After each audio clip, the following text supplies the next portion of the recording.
Preciso da cola.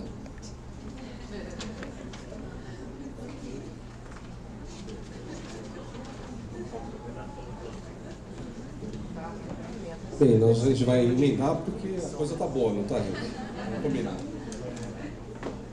É bom de ver como é que é pela quantidade de pessoas que estão roncando, dormindo, o pessoal está tudo ligado, isso aí é muito bom.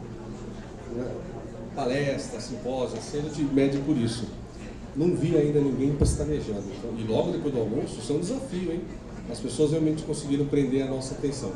Eu gostaria então de chamar aqui, é um tema interessantíssimo mesmo, né? Como que lida dentro das escolas, é a relação direta com educadores, né? Imagino que aqui devem haver muitos educadores, então vai ser um assunto importante para todos nós. Eu quero chamar a Andréia Monteiro, ela é representante da ASEC, que aplica, entre outros, o programa Amigos do ZIP. Vai ficar lindo. A Kátia Dalmas é assistente social do município de Lapa.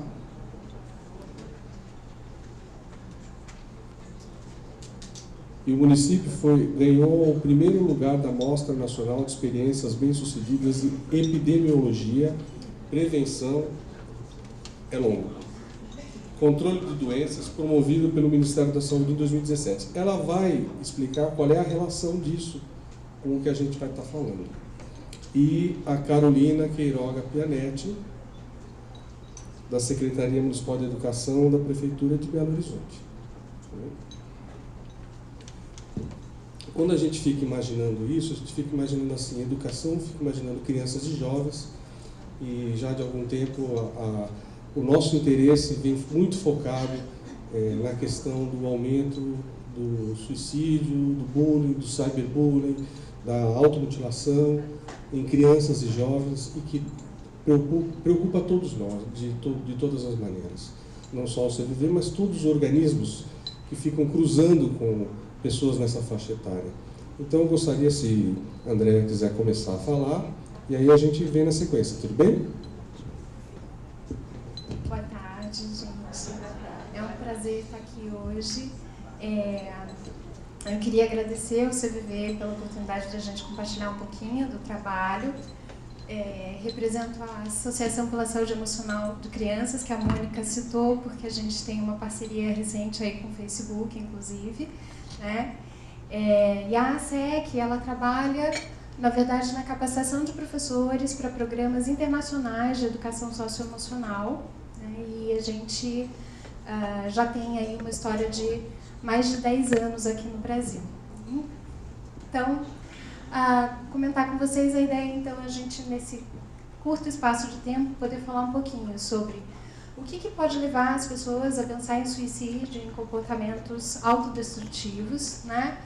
E como é que a educação emocional pode contribuir com fatores de proteção, né? Pensando na prevenção. Então,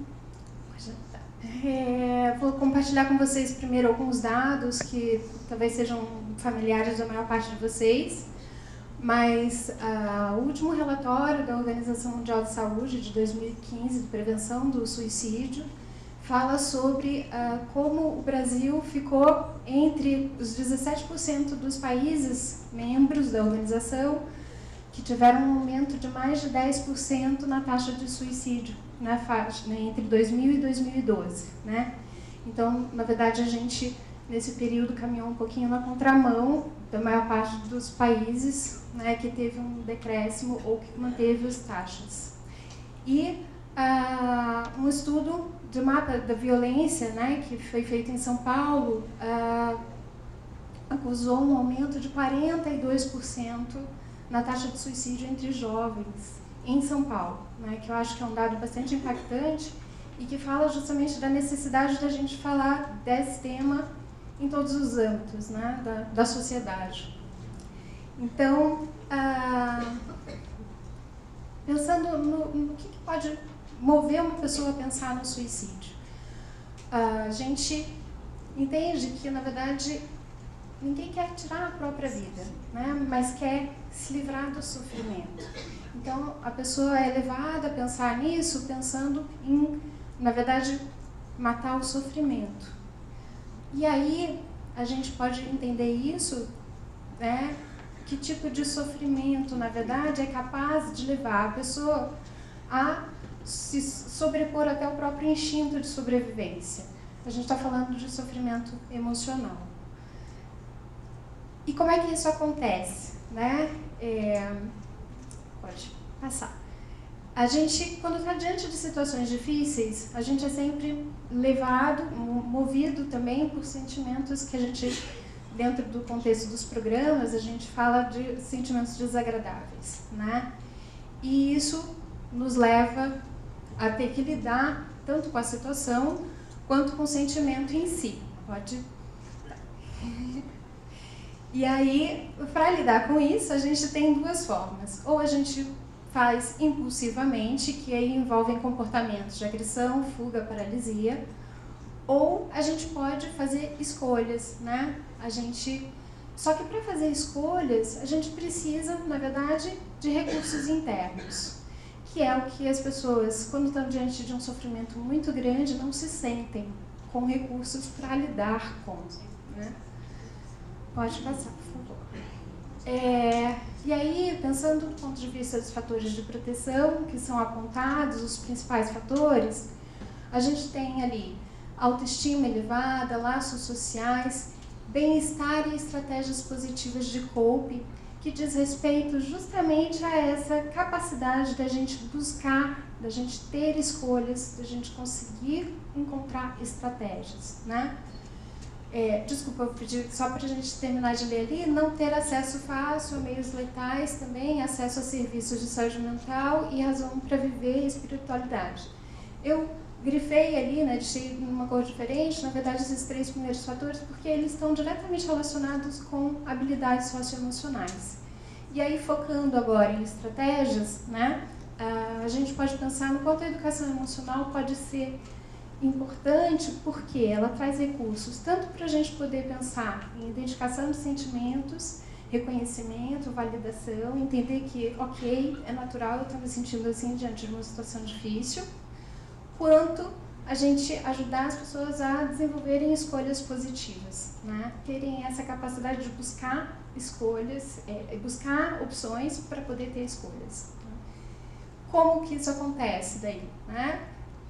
Pode seguir. A gente trabalha dentro do contexto da educação emocional, entendendo que para poder ter escolhas conscientes, eu preciso de opções, né?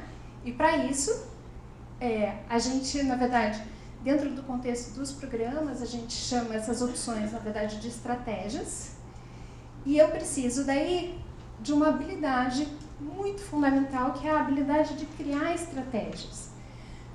Aquela ideia que a gente fala, né, de se sentir sem saída, está muito associado ao fato de eu não conseguir reconhecer sequer que existem possibilidades, existem estratégias possíveis. E quanto mais estratégias eu posso ter, ajudar as crianças, os jovens a desenvolverem, maior a probabilidade, então, dele poder fazer uma boa escolha, né? E, dentro do contexto dos programas, por favor, desculpa, né? A gente entende daí que o suicídio, na verdade, os comportamentos autodestrutivos, eles não são a opção. Eles são a falta de opção. O que leva uma pessoa a pensar nisso é porque ela realmente não vê nenhuma outra saída, né? E aí, essa habilidade entraria diretamente como um fator de proteção. Obrigada. E aí, dentro do contexto do programa, um fator que também é trabalhado o que vai ser, então, uma boa opção quando eu tiver várias possibilidades? É a capacidade também de eu poder avaliar as consequências dessas opções. Então, o Amigos do ZIP é um programa que trabalha na faixa etária de 6, 7 anos, e o seguinte, é o Passaporte, que trabalha de 11, 12 anos, e a gente trabalha com uma ferramenta com eles que é justamente para tentar fazer com que eles consigam já fazer esse exercício de pensar em muitas estratégias e de também avaliar. E ela é dentro do contexto do passaporte, ela é apresentada dessa forma, né? Então a gente sempre pergunta para as crianças e jovens o que você pode fazer para melhorar a situação, ou o que você pode fazer para se sentir melhor, né? Pensando, estou ficando assim, pensando em cuidar de si, né? E algo que não prejudique nem a mim, nem ao outro.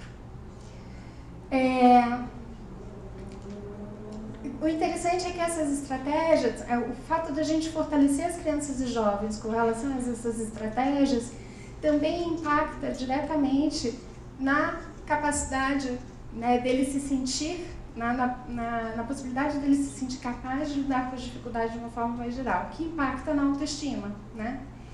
E, ao mesmo tempo, quando a gente trabalha isso no contexto das escolas, a gente está falando de fortalecimento de vínculos também, né? Dele ser capaz de poder avaliar as relações que são saudáveis, que não são saudáveis, que faz bem para mim e o que não faz. E aí, a educação emocional também pode ser um elemento fundamental do ponto de vista, tanto, né, de fortalecer relações saudáveis, quanto para o clima escolar como um todo. Por quê? Pode seguir. Bom, esse é um gráfico super complexo, vamos olhar para ele por partes. Na verdade, ele foi criado pela CACEL, que é uma instituição americana que se dedica a estudar a aprendizagem socioemocional. E a ideia é a seguinte: a gente pode trabalhar a educação emocional tanto de uma forma informal, quanto com programas estruturados, como é o caso que a SEC trabalha, né?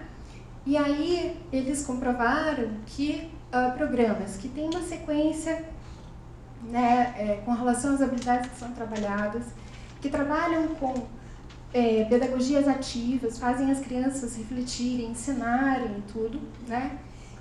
Que tem um tempo específico dedicado para cada habilidade e que também é explícito nos objetivos, eles são programas que impactam não só no desenvolvimento individual, pode passar, por favor, né, de competências emocionais e sociais de cada criança, com habilidades como autoconsciência, consciência social, e aí isso acaba tendo um impacto na diminuição de comportamentos de risco, mas também acaba impactando no próprio ambiente. Pode passar, por favor. Por quê? Porque também os professores são sensibilizados, eles passam por capacitações, né?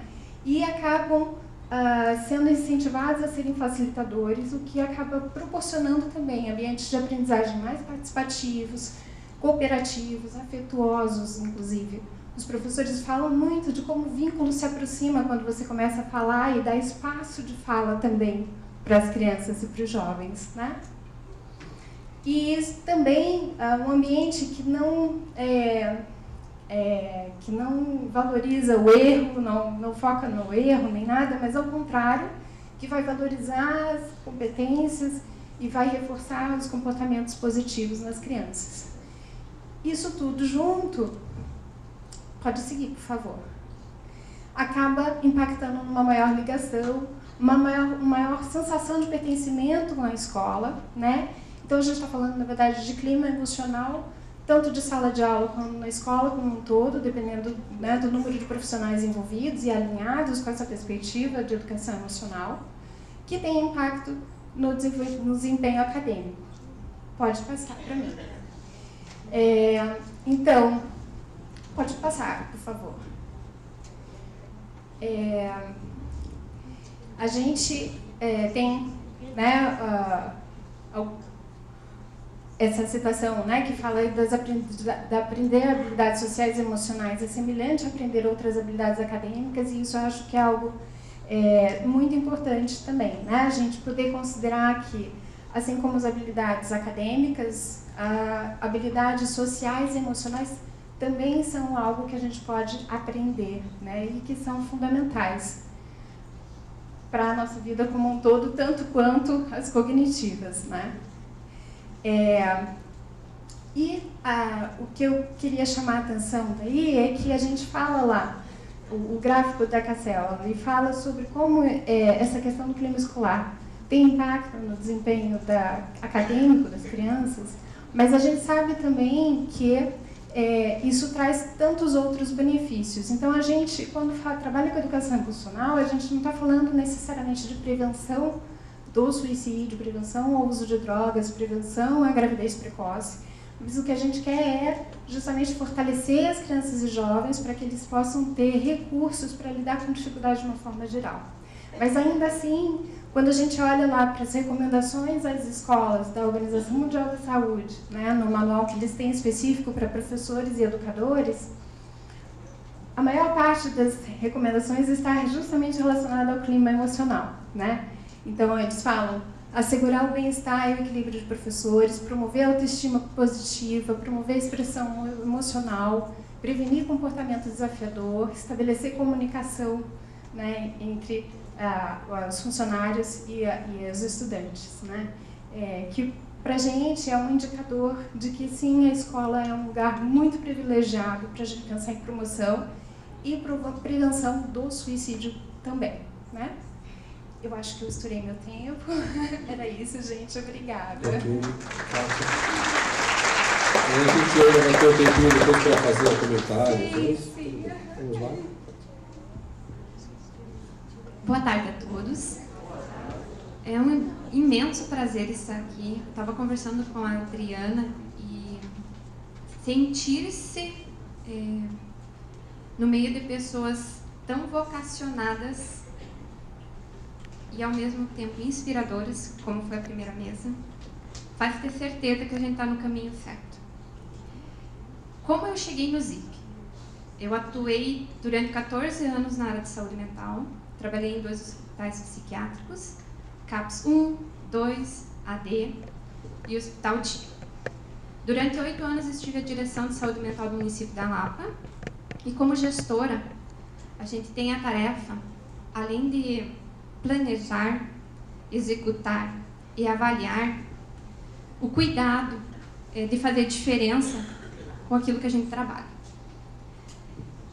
Na época, além da direção de saúde mental, eu era coordenadora do CAPS e assistente social do CAPS. Município pequeno, a gente é bombril, 1001 atividades. E durante esse período, uma das maiores preocupações era com a educação. Porque a quantidade de professores que a gente recebia estava se tornando absurda. E diante disso, quando os professores não estão bem, sabendo a importância que eles têm como formadores e também espelhos às crianças que eles atendem, o que a gente estaria proporcionando? Eu comecei a especialização em saúde mental, a gente trabalha pelos ciclos, estava eu lá às 11 horas da noite, xeretando na 15ª aba. Falei, meu Deus, tem que ter uma resposta. Quando a gente está no CAPS, houve recentemente uma mudança na legislação, mas a gente tinha uma faixa etária a atender. O CAPS 1, no município de pequeno porte, é a partir dos 18 anos. E eu falava, e o resto? Né? E como é que a gente faz com os demais? Como é que eu lido com isso? A gente não tinha ambulatório. E nas pesquisas eu achei a SEC e o programa ZIP. Achei ele, mandei para a secretária de saúde, que me respondeu. Nossa, Cátia, que legal. Mandou para o secretário de educação, que também adorou, e chegou na mão da prefeita, isso às 1h da manhã. Tá aí a resposta. Vamos trabalhar na questão da implantação no município. Isso foi em outubro, em novembro a gente fez a primeira reunião. Não vou esquecer, né? Dia 11 de março a gente assinou o contrato e no mês de abril a gente começou com a correria. O meu município é o 4º na extensão territorial no estado do Paraná. Nós tínhamos 24 escolas, sendo 14 do território rural e 14 na zona urbana. A pretensão era atender o 2º ano. Nós corremos, eu falei, até brincava com a prefeita, esse mês eu quero ganhar por quilometragem. Porque a gente correu o território inteiro, né, em 2 meses. Fizemos reuniões nas 24 escolas, tivemos adesão de 100%. A nossa meta era 647 crianças do 2º ano. O envolvimento e a sensibilização foi tão grande que a gente passou para 1.087 crianças. As professoras, além do 2º ano, que disse o 2º padrão, aplicaram, com o consentimento da SEC, nos terceiros e quartos anos. Então, essa ação, a gente foi para 163% da meta. Na nossa humildade, e acho que até sem ter entendimento do que a gente estava plantando, a minha secretária de saúde falou: Kátia, vamos se inscrever na Expoep do Ministério da Saúde. Eu falei: não, isso é tão óbvio, é tão simples, né? A gente está fazendo o básico. Não, se inscreve. Qual não foi a surpresa, além da seleção, na defesa, a gente ficar em primeiro lugar? Quando a gente fala da prevenção e da intervenção, eu acho que algumas coisas, tendo 14 anos de saúde mental, me chamam a atenção. Primeiro, a mudança nas estruturas das nossas constituições de famílias, seja nas suas formações ou nos seus números. A minha mãe teve 18 irmãos. Ela teve 3 filhos e eu tive uma filha. Então, quando se fala de habilidades sociais, a primeira socializadora é a família. Quando esse recurso fica restrito, sendo a escola a segunda socializadora, nós, lindas e maravilhosas mães e pais, quando levamos nossos queridos anjinhos para as escolas, a gente faz o quê? Professora, ele é um anjo. Entrega para a professora, vira as costas, o que acontece dentro da sala? Terceira Guerra Mundial. Brigam por borracha, brigam por carteira, brigam pela própria dificuldade em interagir. A gente não se dá conta do quanto a gente tem restringido essas habilidades sociais. Na família a gente aprendia o quê? Dividir roupas, comida, atenção, a programar atividades. Essa redução, e sem falar os meios de comunicação, também tem interferido nessas interações sociais. E cada vez mais a gente tem esperado e exigido das professoras recursos que não, por vezes, além da dificuldade de estruturação física e de recursos humanos, habilidades que elas também não têm. Nós não fomos ensinados a identificar o que é alegria, o que é tristeza, o que é raiva. Quem dirá falar sobre elas? Na escola, normalmente a gente pode fazer as nossas melhores amigas ou também ter nossos melhores e arquirrivais. Uma pequena coisa pode levar para o resto da vida limitações que, quando você vai para uma psicoterapia ou que os relacionamentos começam a demonstrar dificuldades, que você faz o retrocesso. Nossa, lá na escola foi a minha primeira divergência. E essas dificuldades, com o passar do tempo, têm se tornado cada vez maiores. Seja pela falta de comunicação, que hoje cada vez está mais restrita, ou seja pela dificuldade de interação. O WhatsApp, ele é uma ferramenta que facilitou muita coisa. Mas o olhar, o falar, o sentar frente a frente, o se expressar, cada vez está mais difícil. Hoje, vendo vocês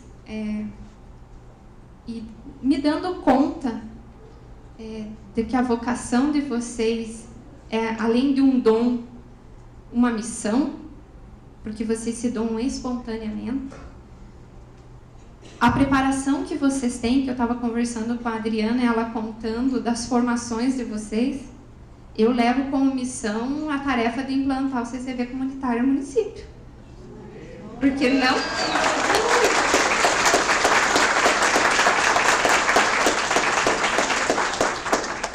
Porque eu acho que esses encontros é para isso, né? Vocês plantaram uma semente. Eu acho que o meu maior defeito, a minha maior qualidade, que eu sou determinada, mas sou teimosa. Quando eu coloco uma coisa na cabeça, eu já estou até pensando, o prefeito vai querer me matar. Ana Rosa tá ligada, né? Já conversamos. Já peguei o telefone. Mas é edificante, é entusiasmante, é emocionante. Acho que quem tem a agradecer é a gente. Porque é possível sim prevenir.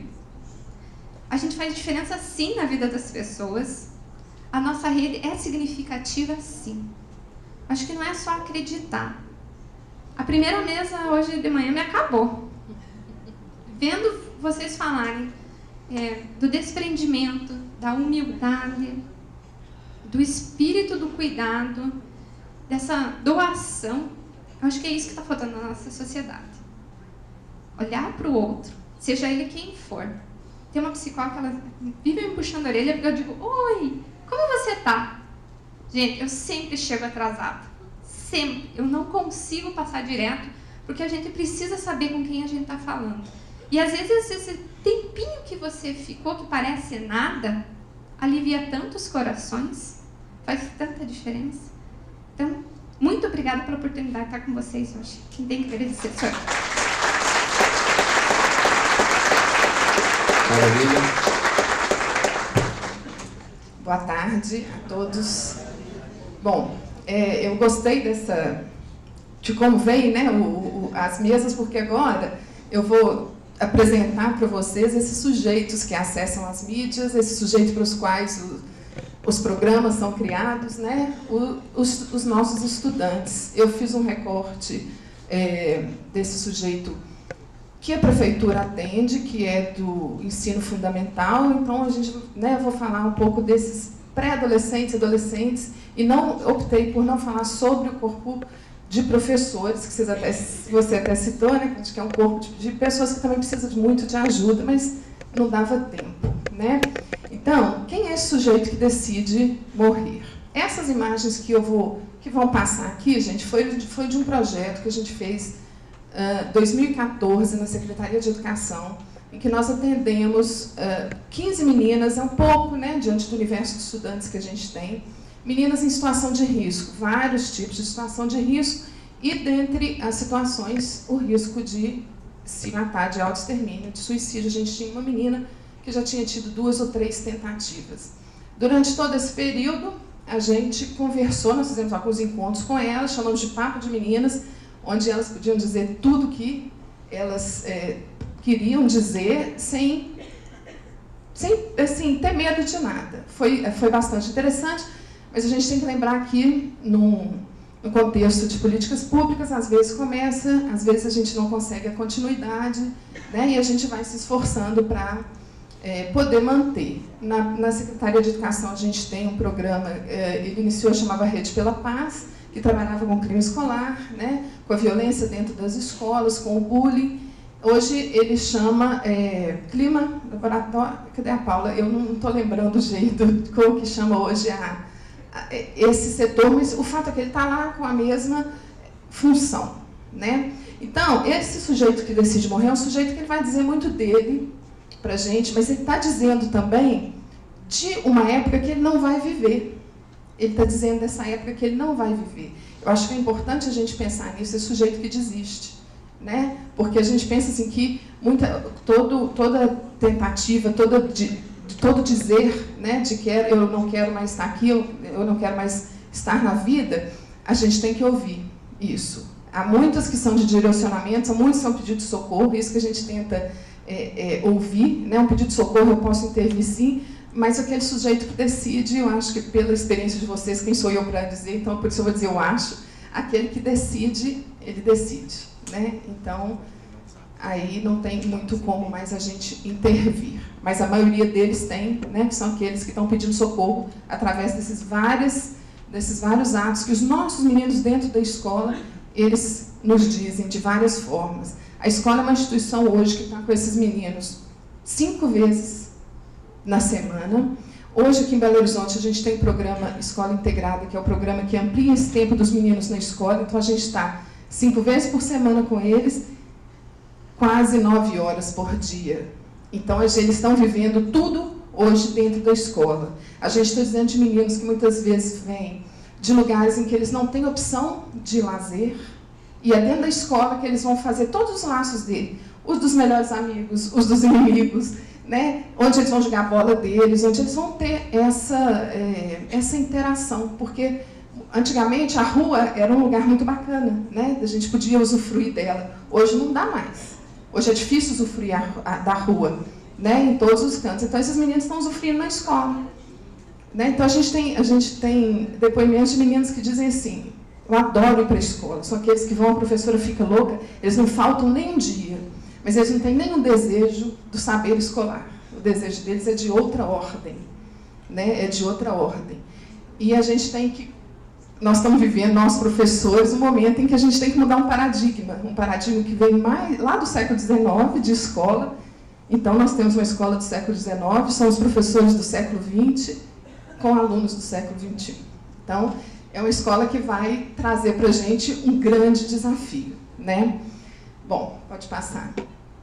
Para a gente pensar e falar sobre o suicídio dentro das escolas, a gente tem que respeitar as recomendações da Organização Mundial de Saúde, né? Que é evitar romantizar esse ato. Então, uma coisa que nos preocupou muito, eu vou dizer depois para vocês, com aquela série 13 Reasons Why, né? Que romantizou demais, e os meninos disseram dela um ano inteirinho dentro da escola, né? Depois eu situo para quem não... Imagino que todos vocês saibam, né, sobre o que fala.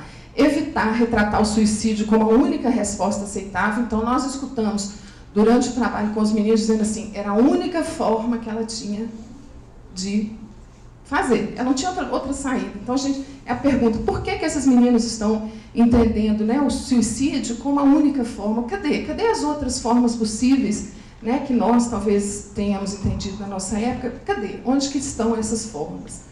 E também evitar dizer como que foi, onde que foi, né, essas questões todas.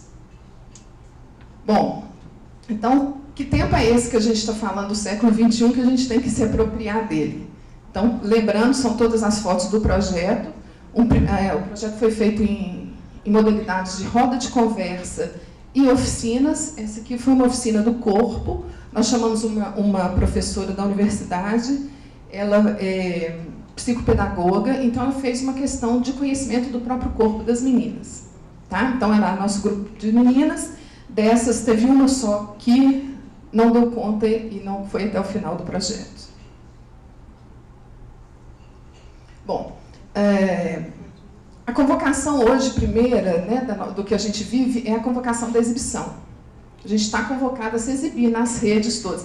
E eu achei muito bacana, não sabia, quando apresenta o Twitter e o Facebook, dizendo a preocupação que eles têm, inclusive hoje, com a quantidade do tempo em que os meninos, nós todos, né, estamos ligados, e essa preocupação, porque no momento é o seguinte, a gente vê que existem hoje exibições por nada, né? É claro que tem essa coisa de curtir e tal, mas os meninos estão se exibindo por exibir para ninguém, talvez, né? Esse limite do corpo, quando ele entra na internet, ele não existe, né? Ele é uma pessoa agora, daqui a um minuto ele é outra, depois ele é outra, então eles vivem essa experiência de limite de corpo que não existe. Isso é muito sério, né, nesse sentido. Então, é bacana a gente ver que as mídias que os nossos meninos acessam, elas têm essa preocupação. É um sujeito que ele é consumido pelo consumo, é o ter, sei, né? Existe uma pulverização dos grandes ideais sociais, né? Essas questões, famílias, amizades, né? Essas redes todas, ela está meio pulverizada, a gente custa a descobrir, achar onde está isso, né?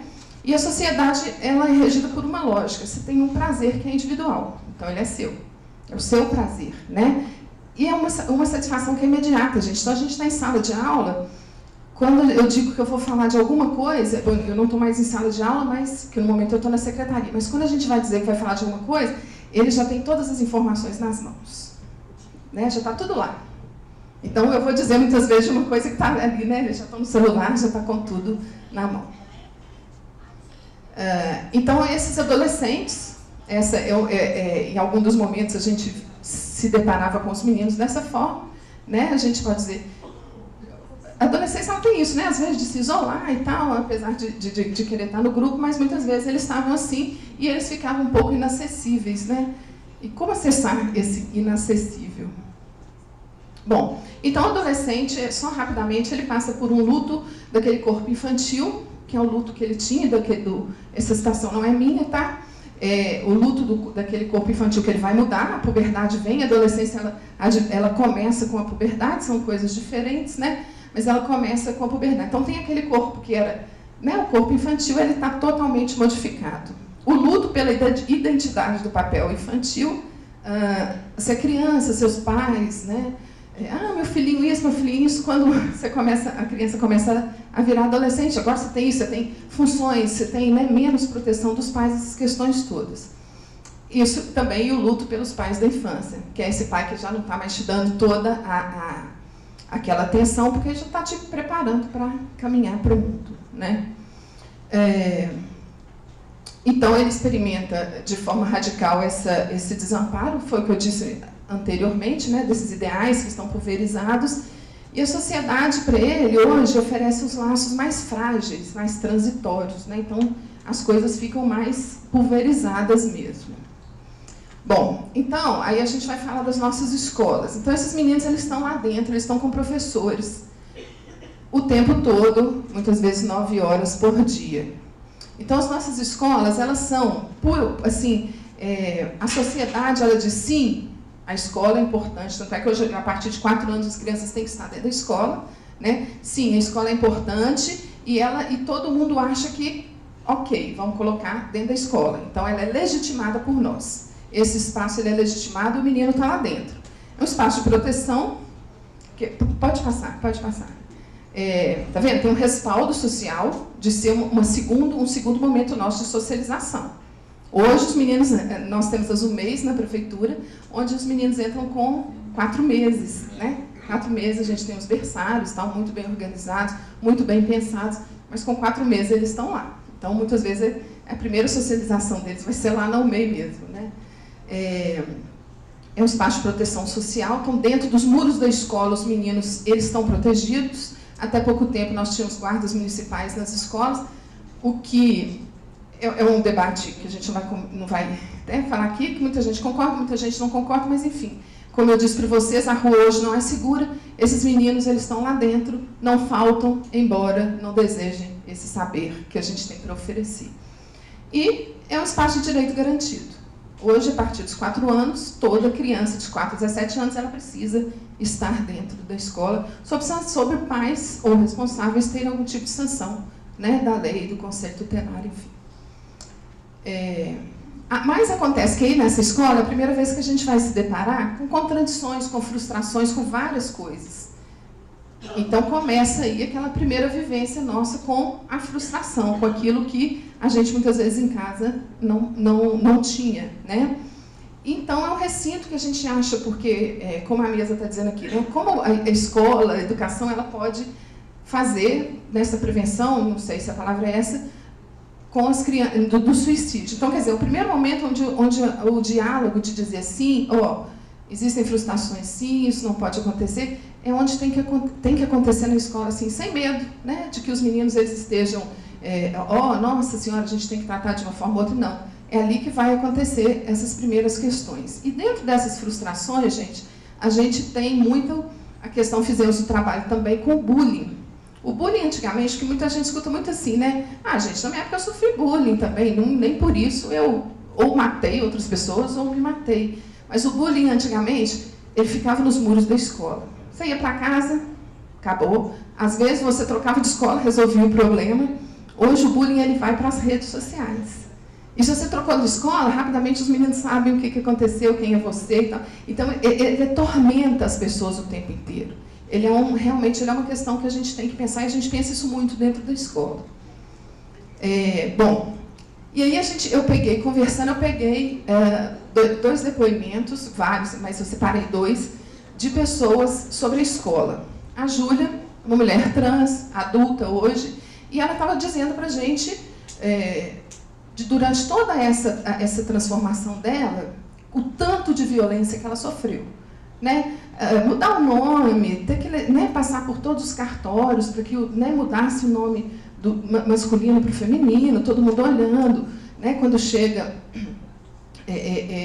as pessoas que não entendem, mas ela disse assim, eu passei por isso tudo, foi muito difícil, mas a maior violência que eu passei na vida foi dentro da escola. Ou seja, eu achei isso assim, muito forte, eu falo, bom, a gente tem que entender isso, porque que violência é essa dentro da escola?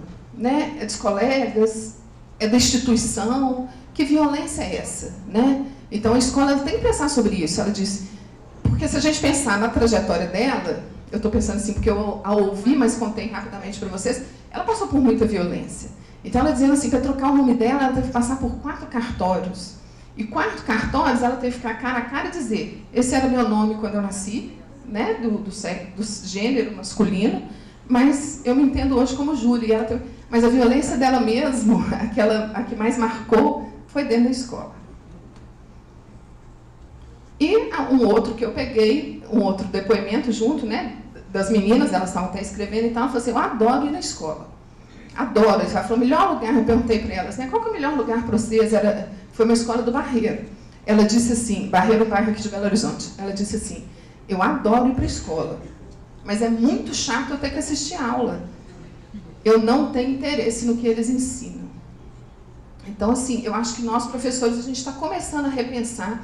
A secretaria aqui de Belo Horizonte, o tempo inteiro ela está repensando isso, está pensando sobre isso, né, trabalhando em cima disso. O que vai acontecer? O programa Escola Integrada também traz os meninos um tempo maior para dentro da escola, para virar uma rede de proteção, mas também tentando pensar nisso aqui, ó, né? O que é que eles querem? Né? A nossa função continua sendo português, matemática, geografia, história. Quer dizer, existe uma função da escola que ela é da escola. Eu, particularmente, defendo que ela tem que ser mantida. Eu defendo que ela tem que ser mantida, né? Mas a gente precisa, hoje, eu entendo que para a prevenção de várias questões, inclusive do suicídio, a gente precisa de uma rede de proteção para esses jovens que estão lá dentro e que estão sofrendo, de alguma forma, por N questões, que não só da escola. Bom, aí a gente vem para aquela série. Essa série, tem alguém que nunca ouviu falar dela, gente? Todo mundo já ouviu falar, né? Não? Essa foi uma série que ela teve... a série, ela tem, episódios e temporadas. Ela teve 2 temporadas, a segunda temporada, inclusive, foi esse ano, né, que ela aconteceu. E essa série, ela mostra uma menina de 13 anos que comete suicídio e ela deixa 13 fitas gravadas, uma para cada indivíduo, dentro da escola, né, passa dentro da escola, e uma para cada indivíduo. Na verdade, ela culpabiliza esses indivíduos pelo ato dela. Ela culpabiliza. E, de uma forma ou de outra, ela culpabiliza essas pessoas que não vão ter como ou se retratar ou dizer que não foi bem assim, porque ela já foi embora. E essa série, então, quando a gente aumenta o alerta máximo na escola, todos os meninos comentavam sobre ela, o tempo inteiro. Então, nós tivemos que assistir. A gente teve que assistir para entender, né, o que é isso, por que o suicídio ele causou tanta, eu nem sei dizer a palavra, mas curiosidade, talvez, ou fascínio, né? Assim, pelos relatos que eu escutei, eu vi muito relato de fascínio, assim, entendeu? Como se ela fosse uma heroína, como se a saída que ela teve, né, através do suicídio, fosse a saída da heroína. Então, foi um alerta máximo que a gente teve. Então, eu peguei duas coisas que as crianças falaram. Uma foi a Ellie, de 14 anos, ela disse assim, eu quis muito ver essa série, só que meu pai disse que precisava ver primeiro e não me deixou ver. Vi assim mesmo, uma menina de 14 anos também pensa nessas coisas. Então, pensei já o seguinte, menina de 14 anos, ela está iniciando a puberdade, a adolescência já pode, né? É uma hora da gente ficar atento, porque às vezes a gente acha, não, é muito nova, a gente não deve falar disso. Então tá aqui, ó. Uma menina de 14 anos também pensa nessas coisas. Um outro, de 15 anos, disse, foi a única decisão que ela podia tomar. A única. Então eu frisei nisso de a única decisão, né, que ela podia tomar. Ela acabou com tudo o que atrapalhava a vida dela e fez todo mundo pagar pelo sofrimento. Então, quer dizer, ela acabou com tudo que atrapalhava a vida como? Acabando com a própria vida, né? Então, se essa menina de 15 anos acha que foi a única forma, como que vai ser isso quando ela tiver, talvez, algum tipo de contrariedade, alguma questão assim? Então, isso coloca a gente no alerta máximo, né?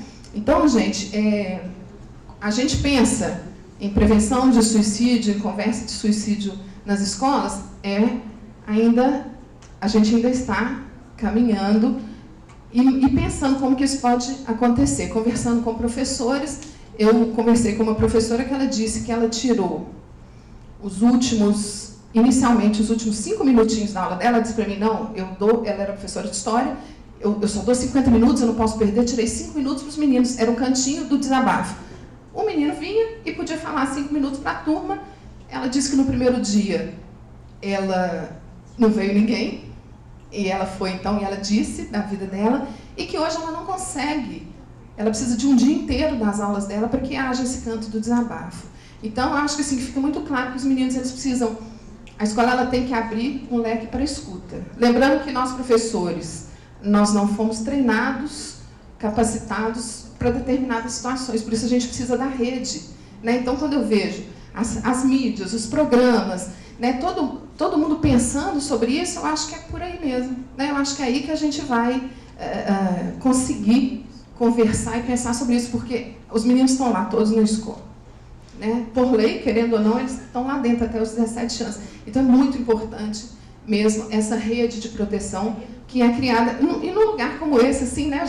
Já troquei figurinha aqui com a Andréia, já me deu o papel, vamos conversar com a Secretaria de Educação. Então isso aqui é muito importante, eu acho que para isso tudo que a gente quer, que é a prevenção desse sofrimento das pessoas. Eu não sei se tem mais, tem. Tem. Isso é o educador, né? Ser um ponto de afirmação daquilo que o adolescente quer se tornar. Isso aí já nem existe mais, tá, gente? Hoje, antigamente o professor era aquela figura assim que a gente admirava, né? Hoje é muito difícil, mas eu descobri que existem professores que os meninos admiram. Nós tivemos uma semana de orientação profissional, e tem um professor de história, ele veio com os meninos, e os meninos, o professor falou alguma coisa, os meninos aplaudiram de pé. Eu disse, olha, essa figura, ela é uma figura que os meninos ainda admiram. Então, existe sim, o professor ainda é uma figura importante, ele ainda é, né? De uma forma ou de outra ele ainda é. E quer encontrar um equilíbrio entre a autonomia dele e a autoridade dentro de sala de aula, lembrando sempre que o adolescente, ele vai voltar também para pedir até que ele se constitua enquanto um sujeito autônomo mesmo, inclusive dos sentimentos dele, emocional. Nós fizemos, eu deixei essa última imagem da menina, como a massinha não está muito boa, nós fizemos uma construção de um sujeito, humano ou não humano, elas chamaram de esquisitão esse sujeito, cada uma desenhou uma parte e dizia muito de cada uma quando foi feito. Obrigada. Eu vou fazer um breve comentário. O Amigos do Zip, ele entrou no Brasil via Centro de Valorização da Vida no primeiro momento. Algumas pessoas que estão presentes aqui a gente participou dessa gestão. A gente gosta de dizer que o Amigos do Zip é um irmão caçula do CVV, que hoje tem uma vida própria, anda bem gostosão, pronto, com os pés próprios, com uma autonomia maravilhosa. E eu lembro das primeiras conversas que a Tânia e o Robert veio trazendo no Conselho Diretor do CVV. Assim, olha, tem um troço rolando lá na Europa, um negócio tão legal, é com criança. E a gente na nossa imagem fala assim, mas a gente, como é que a gente vai fazer? A gente agora vai ter que lidar com uma criança. Aí ele falou assim, alô, se liga, isso é professor. Aí a gente deu uma murchada, porque o voluntário do CVV acha que tem que fazer tudo, né? Mas depois a gente ficou aliviado em saber que profissionais competentes iam tomar a frente disso. E eu falo isso muito tranquilo, porque o meu filho foi um zipado, né? No segundo ano que o Amigos do Zip estava implantado, no primeiro ano em São Paulo, né? Era o projeto piloto, aquelas primeiras escolas em São Paulo, eu não sosseguei enquanto eu infernizei, na verdade, a vida da Tânia e do Robert e das donas da escola, para implantar para o meu filho fazer parte, porque eu queria que o Tarso fizesse parte do Amigos do Zip, e ele vivenciou o programa do Amigos do Zip. E a gente cria uma série de expectativas. Nós somos entusiastas do Amigos do Zip até hoje, e eu lembro que ele entrava no carro no dia que tinha Amigos do Zip, eu falei assim, e aí, como é que foi? Ele falou assim, legal. Como assim? Legal, cara. E aí a gente entende e aprende, os filhos nos ensinam que crianças têm uma dinâmica totalmente diferente da gente, mas a gente percebe que os valores estão lá, né? E meu filho vai completar 21 anos, né? Então a gente sabe assim que com um jovem adulto está lá enfrentando os seus desafios, né? E a gente sabe que o Amigos do Zip teve uma presença muito importante. E aí eu queria que a Andréia comentasse o seguinte, nós entusiastas, a gente acha que o Amigos do Zip tinha que estar em cada escola, em tudo que é canto. E eu tenho certeza que eu vou criar um problema para a Andréia. Porque, assim, aqui deve ter muito professor, não é? A minha esposa é professora. E professores são pessoas incríveis, aceleradas. E eu vou dizer uma coisa. O marido de uma professora enfrenta qualquer coisa. Certo? Eu digo isso com muita tranquilidade. E eu gostaria de dizer, Andréia, assim, como é que faz? Porque, assim, como é que é isso? Porque você não contou esse resultado, a Cátia deu, né, esse depoimento incrível. Como é que o amigo do Zip pode chegar na escola, que alguém pode ter, alguém fala assim, eu quero um amigo do Zip na minha escola. Como é que é isso? Bom, então, primeiro eu quero começar me desculpando por não ter feito referência a essa história, porque realmente o Amigos do Zip foi trazido para o Brasil sob tutela do CVV, né? Então, nós temos aí um carinho enorme, né? E uma dívida, de certa forma, com vocês. É muito bom a gente poder estar junto, inclusive, e um prazer muito especial de estar nesse espaço em função disso também, né? E você não cria um problema, mas uma oportunidade, na verdade, né? Porque a gente também, né, é entusiasta e gostaria... Ressaltando que está sendo transmitido pela live no Facebook do CVV. Então, pessoas do mundo inteiro estão assistindo. Ter acesso. Exatamente. Então é uma grande oportunidade. Na verdade, o Amigos do Zip, a ASEC, né, ela é uma organização sem fins lucrativos, né? Então a gente trabalha em parceria tanto com municípios quanto com escolas privadas. A gente tem, né, a primeira pergunta da Carolina para mim foi: existe um custo? Existe um custo, mas na verdade um custo para implantação, né? Porque como uma instituição sem fins lucrativos, a nossa intenção é poder tornar isso realmente acessível, né? Então, na verdade, a gente tem o nosso site, que é o www.az.org.br, né? AZ de Amigos do Zip, ou www.asec.org.br, né? Cada pessoa que faz contato com a gente procura, né, dar a maior atenção, o maior carinho. Você chegou lá assim também, né, Kátia? Então, o contato pode ser pelo próprio site, né? E aí a gente designa, nós temos hoje em torno de 30 cidades no Brasil participando, e a nossa sede é em São Paulo, então a gente designa normalmente um coordenador mais próximo da região para poder fazer o contato, dar retorno para vocês e poder daí dar o passo a passo, né? Tanto para o Amigos do Zip quanto para o Amigos do Maçã, que eu não citei aqui, mas ele é uma continuidade do Amigos do Zip, né, que reforça as habilidades trabalhadas no Amigos do Zip, e o Passaporte, que daí é para crianças um pouco mais velhas. E a gente tem também cursos voltados para educadores, né, de uma forma geral, pensando justamente nessa sensibilização, em poder dar ferramental para esses educadores poderem lidar, poderem primeiro começarem com o autocuidado, né, terem instrumentos para cuidar de si, para cuidar de todas essas emoções que estão envolvidas hoje nas relações, né, com os educandos. Mas também para que eles possam exercer esse papel de facilitadores do desenvolvimento de habilidades sociais e emocionais, independente dos programas também, né? Quer comentar alguma coisa? Eu acho que assim, mesmo que tenha um custo, quando a gente fala de vida, e essa foi a minha grande argumentação, e graças a Deus as gestoras na época foram muito sensíveis, o preço tem que ser pago.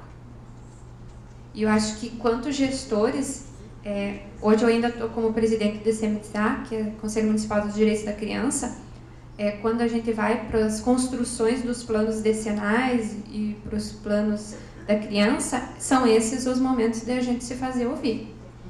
Enquanto população, comunidade, a gente se ausenta por vezes dessas oportunidades de fazer voz e vez para que as políticas sejam implantadas.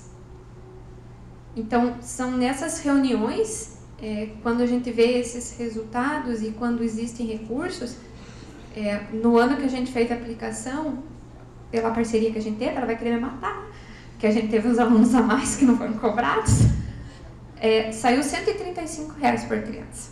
O que é R$135 num ano, sabendo que a gente está preparando e instrumentalizando ele para outras situações que no futuro, que eu acho que esse é o nosso grande desejo, que é a questão da prevenção, deles não virem precisar de um atendimento psiquiátrico ou tentarem o suicídio ou virem a desenvolver transtornos mais graves. Então, a argumentação também depende da gente, porque quando a gente vai para eles e diz, é muito caro. Caro quanto? Se a gente for parar para pensar que existem recursos mal administrados, que por vezes não são aplicados corretamente, ou são nesses momentos Câmara Municipal, conselhos, a própria movimentação das políticas mesmo, dos profissionais, tem grande peso. E quando a comunidade fala, não tem gestor nenhum que se cala.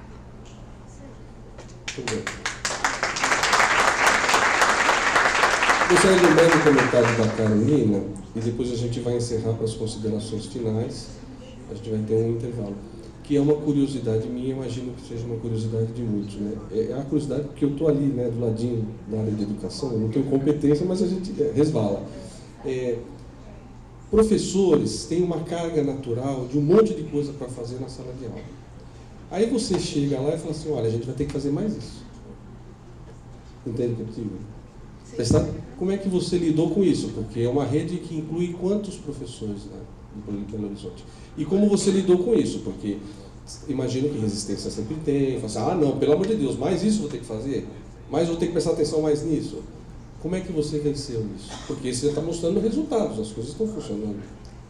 Bom, o projeto ele foi bem pequenininho dentro do universo de estudantes que nós temos, né? A gente tem em torno de 12 mil professores na rede e realmente é um grande desafio essa questão. Eu tenho tanta coisa para dar e eu vou fazer mais isso, mas nós temos professores muito dispostos e a gente tem, eu estava até conversando com a Andréia, nessa extensão do tempo dos meninos na escola, a escola integrada ela vem para dar suporte a ter outras competências das crianças. Então, a estar na cidade, com a cidade, a questões culturais. Então, muitas vezes, e esses meninos, eles são orientados por monitores. Então, muitas vezes, determinadas questões que, às vezes, fica difícil acontecer na sala de aula, os monitores, a gente chama de contraturno, não é uma palavra muito boa, eles se dispõem a aplicar. A gente tem, por exemplo, um projeto de trânsito e é aplicado no contraturno e tal, mas tem muito professor com desejo, inclusive para tirar um pedacinho da aula,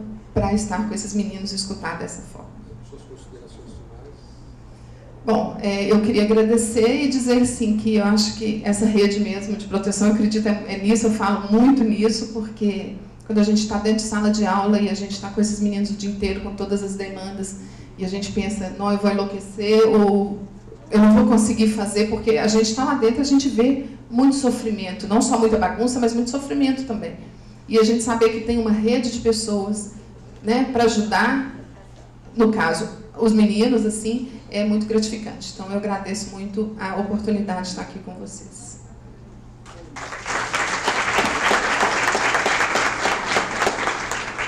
Eu só queria agradecer a oportunidade, conhecer vocês. Estou levando uma missão, pode ter certeza que eu vou incomodar vocês. E agradecer principalmente pela atenção que a Eline, que é a coordenadora do SAC, não estava, a Andréia, por terem me respondido, pela gestão. O ZIP continua acontecendo no município, né? Hoje eu não estou mais na direção de saúde mental, estou na direção da proteção social especial, que lida com CREAS, medidas socioeducativas, vítimas de violência. Ele sempre diz, Kátia, falei, alguém tem que gostar para fazer a diferença. A gente não faz só as coisas boas, né? E eu acho que isso é muito enriquecedor. De novo, usando a Adriana, a gente também melhora, a gente também aprende. E eu acho que quando a gente vai evoluindo, a gente também planta sementinhas. Então, muito obrigada, de verdade.